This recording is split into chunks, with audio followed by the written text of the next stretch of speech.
ഈ വർഷം ദൈവം നമുക്ക് നൽകുന്ന കൃപകൾ നിത്യജീവനെ അന്വേഷിക്കുന്ന, ജീവനെ അന്വേഷിക്കുന്നവരായി തീരുവാൻ ഇടയാകണം. രണ്ടാമത്തെ ഭാഗം അനുഗ്രഹം. ഞാൻ നിന്റെ മുമ്പാകെ വെച്ചിരിക്കുന്നു. അനുഗ്രഹം നമുക്കെല്ലാവർക്കും വേണ്ട ഒന്നാണ്. അനുഗ്രഹം എന്താണ്? അനുഗ്രഹം നാം ആഗ്രഹിക്കുന്ന അനുഗ്രഹം എന്താണ്? ദീർഘായുസ് നമ്മൾ ആഗ്രഹിക്കുന്ന ദൈവിക അനുഗ്രഹമാണ്. സമ്പത്ത് നാം ആഗ്രഹിക്കുന്ന ദൈവിക അനുഗ്രഹമാണ്. നല്ല ഒരു വീട് നമ്മൾ ആഗ്രഹിക്കുന്ന ദൈവിക അനുഗ്രഹമാണ്. മക്കൾ നല്ല രീതിയിൽ പഠിക്കുന്നത് നമ്മൾ ആഗ്രഹിക്കുന്ന അനുഗ്രഹമാണ്. അതിനൊക്കെ തന്നെയാണ് ഒരു വിഷയം നമ്മളെല്ലാവരും ഈ ദേവാലയങ്ങളിൽ പുണ്യസ്ഥലങ്ങളിലൊക്കെ കടന്നു വരുന്നത്. രോഗമില്ലാത്ത, പ്രയാസമില്ലാത്ത, സന്തോഷം മാത്രമല്ല ദുഃഖമില്ലാത്ത അനുഭവം, അതാണ് ദൈവത്തിൻ്റെ അനുഗ്രഹം എന്ന് നാം ചിന്തിക്കുന്ന ജീവിത സാഹചര്യമാണ്. പഴയ ആ ഒരു അവസ്ഥയിലേക്ക് പിതാക്കന്മാരെ വരച്ച് കാണിക്കുന്നുണ്ട്. ദൈവം അനുഗ്രഹിച്ച് സമ്പത്തുകൾ വളരെ ഉണ്ടായിരുന്നു, ആടുമാടുകൾ വളരെ ഉണ്ടായിരുന്നു, ആവശ്യമായിട്ടുള്ള എല്ലാ കാര്യങ്ങളും അവർക്ക് വേണ്ടത് അധികമുണ്ടായിരുന്നുവെന്ന് അബ്രഹാം പിതാവിൻ്റെ കാര്യത്തിലും ബാക്കിയുള്ള എല്ലാ പിതാക്കന്മാരുടെ കാര്യത്തിലും വായിക്കുമ്പോൾ പഴയ ജനങ്ങൾ കാണാൻ തന്നു സാധിക്കും. അതുകൊണ്ട് സമ്പത്തും ഈ ലോകപ്രകാരമുള്ള സുഖസൗകര്യങ്ങളും മാത്രമാണ് ദൈവത്തിൻ്റെ അനുഗ്രഹം എന്ന് നാം ചിന്തിക്കുന്നുവെങ്കിൽ, പുതിയ ദൈവം നമ്മെ കാണിച്ചു തരുന്നത് അത് മാത്രം ഉള്ള അനുഭവമല്ല. ദൈവം തമ്മിൽ നമ്മളോട് പറയുന്നുണ്ട്, ലോകത്തിൽ നിങ്ങൾക്ക് കഷ്ടതയുണ്ട്, എങ്കിലും ധൈര്യപ്പെടവേ, ഞാൻ ലോകത്തെ ജയിച്ചിരിക്കുന്നു. കഷ്ടതയുണ്ടെങ്കിലും ധൈര്യപ്പെടുവാനുള്ള അനുഭവമാണ് ദൈവം നൽകുന്ന പുതിയ നിയമത്തിൻ്റെ അനുഗ്രഹം. പുതിയ നിയമത്തിൻ്റെ അനുഗ്രഹം കഷ്ടതയുണ്ടെങ്കിലും ധൈര്യപ്പെടുവാൻ, കഷ്ടതയുണ്ടെങ്കിലും പ്രയാസമുണ്ടെങ്കിലും ദൈവസ്ഥലത്തിൽ ധൈര്യത്തോടുകൂടി ഇരിക്കുവാൻ സാധിക്കുമ്പോഴാണ് ദൈവം അനുഗ്രഹിച്ചതായിട്ട് കാണാൻ നമുക്ക് സാധിക്കുന്നത്. സമ്പത്തുകൾ അനുഗ്രഹത്തിൻ്റെ മുഖാന്തരമാണ് എന്ന് നാം കാണുമ്പോൾ, ഇന്നത്തെ കാലഘട്ടത്തിൽ സമ്പത്തുകൾ ദൈവിക കൃപകളെ നമ്മിൽ നിന്നും അകറ്റിക്കളയുന്നതായിട്ട് പലരുടെയും ജീവിതത്തിൽ കാണാൻ നമുക്ക് സാധിക്കും. ആഗ്രഹങ്ങൾ വർദ്ധിച്ചു വരുന്നതിനനുസരിച്ച് കൂടുതൽ കൂടുതൽ നേടിയെടുക്കുവാനുള്ള ശ്രമം നാം പിന്തുടരുമ്പോൾ ഈ സമ്പാദിക്കുന്നതെല്ലാം തന്നെ നമ്മുടെ ജീവിതത്തിൽ പ്രയാസങ്ങളുടെയും പ്രതിസന്ധികളുടെയും ദുഃഖത്തിൻ്റെയും കാരണമായി തീരുന്നതായിട്ട് കാണാൻ നമുക്ക് സാധിക്കും. സമ്പത്ത് കൂടുതലുണ്ടായിട്ട് നിന്നെ തുച്ഛീകരിക്കുവാനും, ദാരിദ്ര്യം ഏറിയിട്ട് മോഷ്ടിച്ചുകൊണ്ട് നിന്റെ നാമത്തെ നിന്ദിക്കുവാനും, തള്ളിക്കളയുവാനും, ദുഷിക്കപ്പെടുവാനും എൻ്റെ ജീവിതത്തിൽ ഇടയാകാതെ അന്നന്ന് ആവശ്യമായിട്ടുള്ളത് തന്ന് എന്നെ പുലർത്തണമെന്ന് ശലോമോൻ പ്രാർത്ഥിക്കുന്നുണ്ട് ദൈവസന്നിധിയിൽ.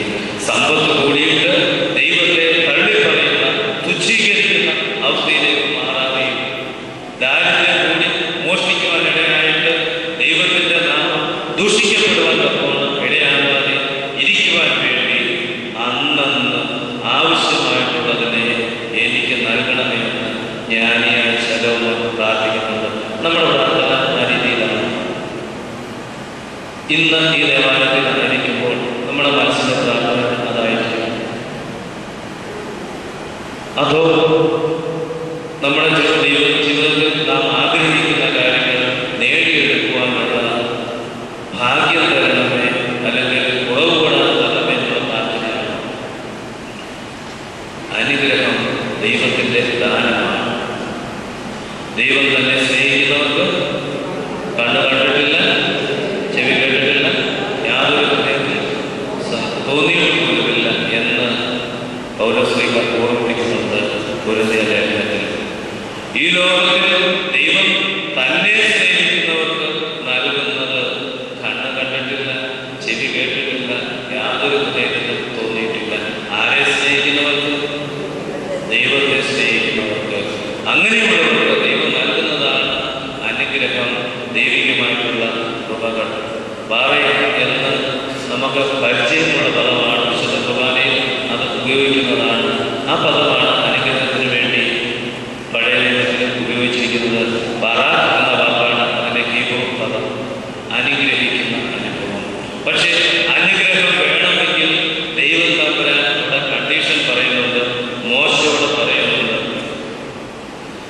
നിത്യജീവനെ ആഗ്രഹിക്കുന്നവർ, ദൈവികമായിട്ടുള്ള കൃപകളെ ആഗ്രഹിക്കുന്നവർ ഇവിടെ മോശയോട് പറയുന്നുണ്ട്, അനുഗ്രഹങ്ങളെ വേണമെങ്കിൽ എൻ്റെ കൽപ്പനകൾ അനുസരിക്കണം. ജീവനെ നേടിയെടുക്കണമെങ്കിൽ എൻ്റെ കൽപ്പനകൾ അനുസരിക്കണം. നിത്യജീവനെ തിരഞ്ഞെടുക്കുന്ന അനുഭവത്തിലേക്ക് കടന്നു വരണം. ദൈവത്തിൻ്റെ കൽപ്പനകൾ അനുസരിക്കുവാൻ നമുക്ക് പൂർണ്ണമായും സാധിക്കുന്നുണ്ടോ? ദൈവത്തിൻ്റെ കൽപ്പനകൾ എന്താണെന്ന് മനസ്സിലാക്കുവാൻ നമ്മുടെ ജീവിതത്തിൽ സാധിക്കുന്നുണ്ടോ? ഒരുപക്ഷെ ഇല്ല എന്നുള്ള മറുപടി ആയിരിക്കും നമ്മുടെ എല്ലാവരുടെയും ജീവിതത്തിൽ കാണുന്നത്. എന്താണ് ദൈവത്തിൻ്റെ ഇഷ്ടം? എന്താണ് ദൈവത്തിൻ്റെ കൽപ്പന? എന്താണ് ദൈവം എന്നിൽ നിന്നും ആഗ്രഹിക്കുന്നത്? അത് മനസ്സിലാക്കി ദൈവസന്നിധിയിലേക്ക് കടന്നു വരുമ്പോൾ ദൈവത്തെ സ്നേഹിക്കുന്നവർക്ക് ദൈവം നൽകുന്നതാണ് ഈ അനുഗ്രഹങ്ങൾ എല്ലാം. ഇസ്രായേൽ ജനത്തെ അനുഗ്രഹിക്കുമ്പോൾ ദൈവം വളരെ കാര്യങ്ങൾ അവിടെ ഓഫർ ചെയ്യുന്നുണ്ട്. 26 മുതലുള്ള അധ്യായങ്ങളിൽ, ആവർത്തന പുസ്തകം 26 മുതലുള്ള അധ്യായങ്ങളിൽ അത് കാണുവാൻ നമുക്ക് സാധിക്കും. ദൈവത്തിൻ്റെ പിന്നാലെ പോകുമ്പോൾ എങ്ങനെയായിരിക്കണം എന്നുള്ളത് അവിടെ കാണാൻ നമുക്ക് സാധിക്കും. ഒന്നാമത് പറയുന്നത്, ദീർഘായുസ് നൽകി നിന്നെ അനുഗ്രഹിക്കും. ദീർഘായുസ് നൽകി നിന്നെ അനുഗ്രഹിക്കും. ദീർഘായുസ് എന്ന് പറയുമ്പോൾ അനേക കാലം സന്തോഷത്തോടുകൂടി ദൈവിക കൃപകളെ ആസ്വദിച്ചുകൊണ്ട് ജീവിക്കുവാനുള്ള ഭാഗ്യം എന്നുള്ളതാണ്. ഒരുപക്ഷെ പഴയ പ്രായമുള്ളവർക്ക് ആ ഒരു അനുഗ്രഹം ലഭിച്ചവരാണ്. നമുക്കൊക്കെ ആ ഒരു അനുഗ്രഹം ലഭിച്ചിട്ടുണ്ടോ എന്നുള്ളത് കാലം തെളിയിക്കേണ്ട ഒന്നാണ്. ദീർഘായുസ് ദൈവത്തെ സ്നേഹിക്കുന്നവർക്ക് ദൈവം നൽകുന്ന അനുഗ്രഹമാണ്. നമുക്കെല്ലാവർക്കും ആഗ്രഹമുള്ളത്, ആവശ്യമുള്ളത് ഒന്നാണ്.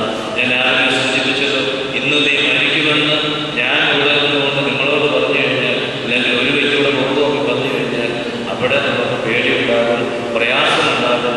കാരണം ഇത്രയും പെട്ടെന്ന് നടക്കുമോ എന്നുള്ള ചിന്ത, പലതും പൂർത്തീകരിക്കുവാനുണ്ട് എന്നുള്ള ആഗ്രഹം. അതിനേക്കാൾ ഉപരി ദീർഘായുസ് ദൈവത്തിൻ്റെ ദാനമാണ്. നമ്മളെല്ലാവരും ആഗ്രഹിക്കുന്ന ഒന്നാണ്. ആ ഒരു അനുഭവം നമ്മുടെ ജീവിതത്തിൽ ഉണ്ടാക്കിയെടുക്കണമെങ്കിൽ ദൈവത്തിൻ്റെ കൽപ്പനകളെ അനുസരിച്ച് ജീവിക്കുന്നവരായിരിക്കണം. ദൈവത്തിൻ്റെ കൽപ്പനകൾ അനുസരിക്കുവാൻ ഇസ്രായേൽ ജനത്തിന് പ്രയാസമായിരുന്നു. ദൈവത്തിൻ്റെ കൽപ്പനകളെ അനുസരിച്ചുകൊണ്ട് നടക്കുവാൻ ഇസ്രായേൽ മക്കൾക്ക് പ്രയാസമായിരുന്നു. അതുകൊണ്ട് ദൈവം തന്നെ അവരുടെ പ്രവർത്തനങ്ങളെ ഓർത്ത് ദുഃഖിക്കുന്നുണ്ട്. ദൈവസന്നിധിയിൽ പല ആവശ്യങ്ങളും പറഞ്ഞുകൊണ്ട് ദൈവത്തെ അവർ ബുദ്ധിമുട്ടിക്കുന്നുണ്ട്. കൊടുത്തതൊന്നും പോരാ എന്ന് പറയുന്ന ഒരു പല്ലവിയായിരുന്നു ഇസ്രായേൽ മക്കളുടെ ജീവിതം. അതിൻ്റെ അനുഭവം ആണ് ദൈവം ഈ പറഞ്ഞിരിക്കുന്ന അരുളപ്പാടുകളെല്ലാം തന്നെ. തങ്ങളെ വഴിനടത്തിയ ദൈവത്തെ മറന്നുകൊണ്ട്, ദൈവിക കൽപ്പനകളെ മറന്നുകൊണ്ട്, ഒന്നാമത്തെ കൽപ്പനയെ വ്യതിരിച്ചുകൊണ്ട് പുറജാതികളുടെ മിഥ്യാരൂപങ്ങളെ ആരാധിക്കാൻ തക്കോണം, അവരെ പോലെ ആടിപ്പാടി ജീവിക്കുവാൻ തക്കോണം ആഗ്രഹിക്കുന്ന ഇസ്രായേൽ ജനം, പ്രവാചകന്മാർ ദൈവികമായിട്ടുള്ള അനുഭവത്തിൽ വഴിനടത്താൻ തക്കോണം ദൈവത്താൽ നിയമിക്കപ്പെട്ട പുരോഹിതന്മാരുള്ളപ്പോൾ തങ്ങൾക്ക് രാജാവിനെ വേണമെന്ന് പറഞ്ഞുകൊണ്ട് ദൈവം മുമ്പാകെ ചണ്ട കൂടുന്ന ഇസ്രായേൽ ജനം. അന്നന്ന് ആവശ്യമായിട്ടുള്ള ആഹാരം കൊടുക്കുമ്പോൾ ഇത് പോരാ, ഞങ്ങൾക്ക് ഇറച്ചി വേണം എന്ന് പറഞ്ഞുകൊണ്ട്, മാംസ്യാഹാരം വേണം എന്ന് പറഞ്ഞുകൊണ്ട് കരയുന്ന ദൈവജനം. അല്പനേരത്തെ വെള്ളത്തിന് ക്ഷാമം വരുമ്പോൾ നീ ഞങ്ങളെ കൊല്ലുവാനാണോ ഇവിടെ കൊണ്ടുവന്നിരിക്കുന്നത് എന്ന് ചോദിച്ചുകൊണ്ട് ദൈവത്തിനെതിരെ പിറവിറുക്കുന്ന ദൈവത്തിൻ്റെ ജനം. ഇങ്ങനെയുള്ളവർക്ക് ഉള്ളവരോട് ദൈവം പറയുന്ന കാര്യമാണ്, നിങ്ങളെൻ്റെ കൽപ്പനകളെ അനുസരിച്ച് അവയെ പാലിക്കുമ്പോൾ നിങ്ങൾക്ക് ദീർഘായുസ് നൽകും. ഇസ്രായേൽ പുരുഷന്മാരിൽ മിസ്രയീമിൽ നിന്ന് പുറപ്പെട്ടു പോന്ന ഒരു വ്യക്തി പോലും കനാൻ ദേശം കണ്ടില്ല എന്നുള്ളത് വേദപുസ്തകം പഠിപ്പിക്കുന്ന കാര്യമാണ്. കുടുംബങ്ങളായിട്ടും മറ്റ് പ്രമാണികളായിട്ടും എല്ലാ പെരുമാറിയോടും എല്ലാം തന്നെ മരുഭൂമിയിൽ വെച്ച് പട്ടുപോയി എന്ന് വേദപുസ്തകം നമ്മെ ഓർമ്മിപ്പിക്കുന്നുണ്ട്. ദീർഘായുസ് ദൈവത്തിൻ്റെ ദാനമാണ്, ദൈവം നൽകുന്ന അനുഗ്രഹമാണ്. ദൈവത്തെ സ്നേഹിക്കുന്നവർക്ക് ദൈവം നൽകുന്ന അനുഗ്രഹമാണ്. ദൈവത്തെ കരുതുന്നവർക്ക് ദൈവം നൽകുന്ന അനുഗ്രഹമാണ്. ദൈവത്തെ കരുതുവാൻ നമുക്ക് എങ്ങനെ സാധിക്കും? ദൈവം നമ്മളെ കരുതുവാണോ? നാം ദൈവത്തെ കരുതുവാണോ ചെയ്യുന്നത്? ദൈവം നമ്മളെ കരുതുവാണോ? നാം ദൈവത്തെ കരുതുവാണോ ചെയ്യുന്നത്? ദൈവം നമ്മളെ കരുതും. ദൈവത്തെ കരുതാൻ എനിക്കെങ്ങനെ സാധിക്കും? ദൈവത്തെ കരുതാൻ എനിക്കെങ്ങനെ സാധിക്കും? ഞാൻ എങ്ങനെ എൻ്റെ ദൈവത്തെ കരുതും? ദൈവത്തിന് ഇതിൻ്റെയൊക്കെ ആവശ്യമുണ്ടോ? ചിന്തിക്കുന്നവരാണ് നമ്മൾ. ദൈവത്തെ കരുതുമ്പോൾ ദൈവം നമ്മെ കരുതും എന്നുള്ളതാണ്. ദൈവത്തെ അന്വേഷിക്കുന്ന ബുദ്ധിമാനുണ്ടോ എന്ന് കാണുവാൻ ദൈവം സ്വർഗത്തിൽ നിന്ന് മനുഷ്യപുത്രന്മാരെ നോക്കുന്നു. 53-ാം സങ്കീർത്തനത്തിൽ കാണുവാൻ സാധിക്കുന്ന ഒന്നാണ്. 2 സങ്കീർത്തനങ്ങളിൽ അത് പറയുന്നു. ദൈവത്തെ അന്വേഷിക്കുന്ന ബുദ്ധിമാൻ, ദൈവത്തെ കരുതുന്ന, ദൈവത്തെ അറിയുന്ന, ദൈവിക കൃപകളെ തിരിച്ചറിഞ്ഞുകൊണ്ട് ദൈവത്തിൻ്റെ പാതയിലേക്ക് നാം വരുമ്പോൾ ദൈവത്തെ നാം കരുതുന്നവരായിരിക്കും. ഈ ലോകത്തിൽ ദൈവത്തിൻ്റെ സ്വഭാവം മറ്റുള്ളവർക്ക് കാണിച്ചു കൊടുക്കുമ്പോൾ എൻ്റെ ജീവിതത്തിലൂടെ മറ്റുള്ളവർ ദൈവത്തെ കാണുവാൻ ഇടയാകുമ്പോൾ ഞാൻ എൻ്റെ ദൈവത്തെ കരുതുന്നവനാണ്. കാരണം ഞാൻ മൂലം മറ്റുള്ളവർ ദൈവത്തെ കാണുന്ന അവസ്ഥയിലേക്ക് വരും. അങ്ങനെയാണ് ഞാൻ എൻ്റെ ദൈവത്തെ കരുതുന്നത്. ദൈവിക കൃപകൾ, എനിക്ക് ദൈവം നൽകുന്ന കൃപകൾ പകർന്നു കൊടുക്കുവാൻ, എൻ്റെ ജീവിതത്തിലൂടെ മറ്റുള്ളവർക്ക് കാണിച്ചു കൊടുക്കുവാൻ സാധിക്കുമ്പോൾ ഞാൻ എൻ്റെ ദൈവത്തെ കരുതുന്നവനായി മാറും. നമുക്ക് സാധിക്കുന്നുണ്ടോ? എത്രത്തോളം നമുക്ക് സാധിക്കുന്നുണ്ട്? ഈ ദേവാലയത്തിൻ്റെ കോമ്പൗണ്ട് വിട്ടുകഴിഞ്ഞാൽ ദൈവിക ചൈതന്യമുള്ളവരായി ജീവിക്കുവാൻ, യാത്രയിൽ പെരുമാറുവാൻ എനിക്കോ നിങ്ങൾക്കോ സാധിക്കുമോ? സാധിക്കുമോ എന്നുള്ളത് ചോദ്യചിഹ്നമാണ്. സാധിക്കട്ടെ എന്ന് പ്രാർത്ഥിക്കുന്നു. ദൈവത്തെ കരുതുന്നവരാണ് ദൈവം അനുഗ്രഹങ്ങൾ നൽകുന്നത്. ദൈവത്തെ കരുതുവാൻ എനിക്ക് സാധിക്കണം. എൻ്റെ ദൈവത്തിന് വേണ്ടി കരുതുവാൻ എനിക്ക് സാധിക്കണം. എൻ്റെ ജീവിതത്തിലെ പല അവസ്ഥകളും ദൈവം അറിയുമ്പോൾ അത് കരുതുന്ന അവസ്ഥയിലേക്ക് ദൈവത്തിൻ്റെ അനുഭവം, ദൈവിക